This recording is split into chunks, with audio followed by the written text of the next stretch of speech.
Hello everyone. तो जो आज का ये टॉपिक जिसको हम डिस्कस करने जा रहे हैं, ये एक बहुत ही इंपॉर्टेंट टॉपिक और वेरी इंटरेस्टिंग टॉपिक है। देखिए, अभी ये जो लॉकडाउन का चला था कोरोना के टाइम के अंदर, बहुत से लोग जो है वो स्टॉक मार्केट से जुड़ गए, यानी कईयों ने शेयर्स में पैसा लगाया। तो काफ़ी जनों को उसके अंदर मतलब उसके साथ में इन्वॉल्व हो गए। लेकिन आपने एक चीज़ देखी होगी, कई बार आईपीओज आते हैं। आईपीओ यानी जब कोई भी कंपनी लिस्ट होती है सेबी के अंदर, तो उसके अंदर जो होता है आईपीओज निकाले जाते हैं। जब तो आईपीओज निकालते वक्त कि अभी शेयर आपको अगर अप्लाई करना है, तो शेयर्स में अप्लाई करना है, तो उसका पर्टिकुलर कोई कंपनी का अगर आईपीओ लेना है, तो उससे पहले एक चीज़ और आगे आपने जैसे टीवी में एडवर्टीजमेंट देखे होंगे या देखे होंगे, तो ये होगा बिफोर, ऐसा आता है ना, red herring prospectus before investing, यानी कि ये प्रोस्पेक्टस पढ़ लीजिए, उसमें सारी डिटेल दी होती है। तो आफ्टर ऑल ये प्रोस्पेक्टस होता क्या है? तो प्रोस्पेक्टस क्या होता है?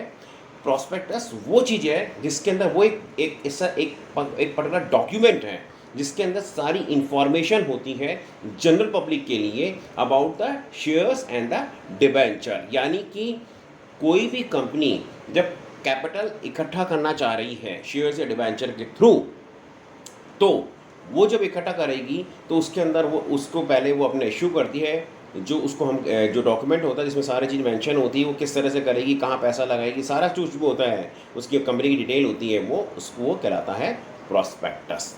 तो इस तरह से अगर हम देखें तो जैसे प्रॉस्पेक्टस कैसे होंगे, प्रॉस्पेक्टस इसमें चार तरह से, एक तरह हम इस तरह से बोल सकते हैं कि चार तरह के होंगे। क्या चार कौन से हैं? एक है शेल्फ प्रॉस्पेक्टस, दूसरा रेड हेरिंग, तीसरा डीम्ड टू बी और एक एब्रेस्ट। तो अब आता है कि प्रॉस्पेक्टस है क्या चीज़। तो प्रॉस्पेक्टस को जो है कंपनीज एक्ट 2013 के अंदर सेक्शन 25 में डिस्क्राइब किया गया है कि एक तरह की अपील है जो कि शेयर्स और डिबेंचर्स के थ्रू निकालते हैं कि कंपनी को कैपिटल चाहिए।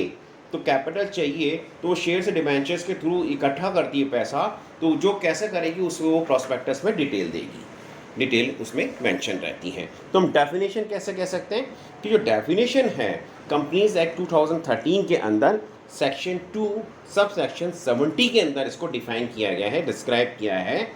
यानी कि कोई भी एक ऐसा डॉक्यूमेंट जो प्रॉस्पेक्टस कहलाएगा जिसमें सेक्शन 32 के अकॉर्डिंग रेड हेरिंग प्रॉस्पेक्टस की डिटेल रहेगी और शेल प्रॉस्पेक्टस की डिटेल सेक्शन 31 की रहेगी। यानी एक तरह का नोटिस है, सर्क्यूलर है, एडवर्टीजमेंट है, यानी कि उसके अंदर कि किस तरह से आप जो कंपनी है पब्लिक से इनवाइट कर रही है शेयर्स और डिबेंचर्स यानी सिक्योरिटीज़ को लेने के लिए, मतलब शेयर्स के रूप में उनको उनसे पैसा उठा रही है।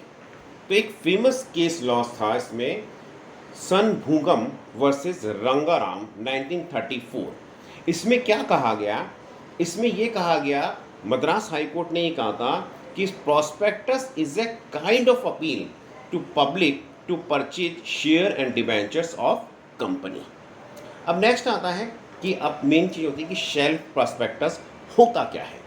शेल्फ प्रॉस्पेक्टस को डिस्क्राइब किया गया सेक्शन 31 ऑफ कंपनीज एक्ट 2013 कि शेल्फ प्रॉस्पेक्टस जो होता है ना, एक तरह का एक कहना चाहिए कि प्रॉस्पेक्टस जो है एक डॉक्यूमेंट है जिसके अंदर सिक्योरिटीज़, मतलब क्लास ऑफ सिक्योरिटीज़ को इंक्लूड किया गया है कि जो सब्सक्रिप्शन होगा वो इशू करना है, कि कितने पीरियड के लिए होगा, कैसे सारा डिटेल उसके अंदर दी गई है। तो कुछ बार कई बार क्या सिक्योरिटीज़ जो होती है ना इशू की जाती है एक साथ, कई बार स्टेजेस में की जाती है, एक पर्टिकुलर टाइम के अंदर की जाती है। तो कई बार क्या होता है एक साथ इशू की जाती है, कई बार जो होते हैं ना सब्सिक्वेंट फॉर्म के अंदर की जाती है। तो क्या होता है उसका जो एक पर्टिकुलर पीरियड होता है, यानी 1 ईयर का पीरियड है कि 1 ईयर के बाद में इसकी जो वैलिडिटी रहेगी ना, शेयर प्रॉस्पेक्टस में एक सारा बता दिया गया कि जो है जो भी रहेगा उसकी डिटेल बता दी गई। अब क्या है, प्रोविजन दिया है कि 31 के अंदर कि शेयर प्रॉस्पेक्टस जो है वो उसमें एक तो उसकी वैलिडिटी 1 ईयर की रहेगी, सेकंड उसके अंदर जो अगर सब्सिक्वेंट अगर उसमें कोई भी ऑफ़र देना है बाद में तो विद इन 1 ईयर दे सकते हैं, तो नया प्रॉस्पेक्टस इशू करने की ज़रूरत नहीं होती क्योंकि नया प्रॉस्पेक्टस बहुत ज़्यादा एक्सपेंसिव पड़ता है। अब लेकिन अगर सब्सिक्वेंट जो अगर क्या नाम से ऑफ़र दिया, तो उस समय आरओसी यानी रजिस्ट्रार ऑफ कंपनीज़ को जो है एक मेमोरेंडम के रूप में इन्फॉर्म करना होगा। क्या इंफॉर्मेशन मेमोरेंडम में क्या क्या चीज़ें होंगी कि आपने क्या क्या चेंजेस करे, न्यू चेंजेस क्रिएटेड, क्या क्या नए चेंजेस किए। सेकंड, कंपनी की जो फाइनेंशियल पोजीशन जो चेंज हुई जो भी है उसके बारे में डिटेल देनी होगी, और अदर कोई भी चेंजेस रही है तो उनको आपको उसमें प्रेस्क्राइब करना होगा। अब नेक्स्ट आता है red herring prospectus. Red herring prospectus को डिस्क्राइब किया गया सेक्शन 32 ऑफ कंपनीज एक्ट 2013 के अंदर। क्या होता है, पब्लिक कंपनी कोई भी है तो जब वो प्रॉस्पेक्टस इशू करती है, सर्कुलेट करती है, उससे पहले एक मेमोरेंडम इशू करना पड़ता है, उसको हम रेड हेरिंग प्रॉस्पेक्टस कहते हैं। तो रेड हेरिंग प्रॉस्पेक्टस होगा क्या, जिसके अंदर शेयर्स की या सिक्योरिटीज़ के प्राइस के बारे में होगा, उसकी डिटेल होती है कि कितने प्राइस में वो करना चाह रहे हैं। तो प्रोविजंस ऑफ सेक्शन 32 क्या कहता है कि इट इज़ इशूड, मतलब सेक्शन 32 सब सेक्शन 1 कहता है कि it is issued prior to issue of a actual prospectus, यानी जब एक्चुअल प्रॉस्पेक्टस आप इशू करना उससे पहले इसको करना पड़ेगा। सेक्शन 32 सब सेक्शन 2 कहता है कि एटलीस्ट जो रेड हेरिंग प्रॉस्पेक्टस है उसको आरओसी को यानी रजिस्ट्रार ऑफ कंपनीज को एटलीस्ट 3 दिन पहले और सब्सक्रिप्शन ओपन होने से पहले उसको इशू करवाना पड़ता है, वहाँ पे फाइल करना पड़ता है। सेक्शन 32 सब सेक्शन 3 कहता है कि किसी तरह का अगर वेरिएशन रेड हेरिंग प्रॉस्पेक्टस या एक्चुअल प्रॉस्पेक्टस है तो उसको मेंशन करना होगा, उसके अंदर वेरिएशन मतलब वेरिएशन लिख करके इस तरह से। अब नेक्स्ट आता है डीम्ड प्रॉस्पेक्टस। डीम्ड प्रॉस्पेक्टस के बारे में सेक्शन 25 एक्सप्लेन करता है कंपनीज एक्ट 2013 का, कि अगर कई बार क्या होता है प्रॉस्पेक्टस का इशू आता है कि नहीं करना चाह रहे हैं, कैसे शेयर्स को करें, तो कई बार क्या करती है कंपनीज जो होती है ना, एक पर्टिकुलर पर्सन को अपॉइंट कर देती है, उसको कहते हैं इशू हाउस, यानी कि अपना बर्डन खत्म हुआ एक तरह से, कंपनी ने इशू हाउस को दे दिया, वो अब आगे इशू हाउस जो है शेयर्स को किस तरह से करेगा वो उसका काम होता है। तो उसमें वो पब्लिक को एडवर्टीजमेंट के थ्रू करे, कैसे भी करे। तो सेक्शन 25 ये कहता है कि जो पर्टिकुलरली शेयर्स हैं वो जो है इशू हाउस के द्वारा दिए जाएंगे।